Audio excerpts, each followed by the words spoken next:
Jodak mar Kizingitini kar chung'o bura ma Lamu East ywak ni obila chandogi gino magilero ni koro kelo negi midhiero ma tijgi ma pile ka pile. Kaluwore kod jodak go, obila tiyo kod teko mathoth e chiwo kum ewi makosa matindo tindo kaka wuotho kod pala, ludhe kod beti magiwacho ni gin gigo ma gitiyo gi tijegi ma pile ka pile e alworano.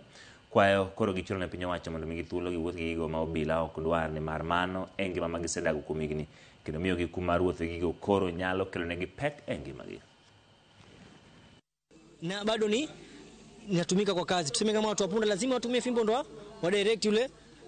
Huwezi enda shamba kama hauna fimbo ama hauna kapanga. Utaenda aje? Kuna kutokea huko na nyoka, kuna vitu zingine zinaweza kutokelea. So ni lazima ukue nako. So kitu naweza ambia polisi ni wasitumie excess force kwa mwananchi wa kawaida. Jaribu kumuelewa mwananchi, kwa sababu mwananchi akona right ya kujielezea, akona right ya kucomplain. So jaribu kumuelewa, angalieni vipi watufuate ule utaratibu wa kisheria na kila kitu itakuwa sawa.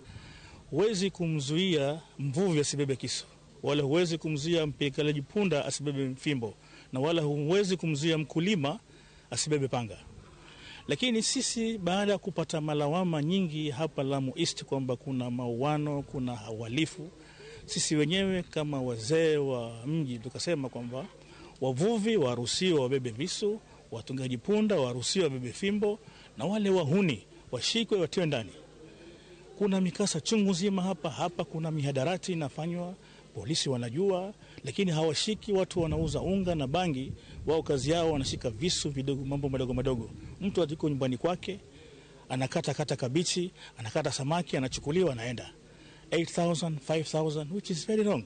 Kama tunavyojua kwamba endapo kutakuwa na mvurugano kama huu kati ya wananchi na walinda usalama ama wale justice actors ama security actors, shida ambayo itakuwa moja ni ukosefu wa amani na kutakuwa na vurugu mbalimbali, kwani hakutakuwa na msikizano ama uwiano sawa baina ya wananchi na wale walinda usalama.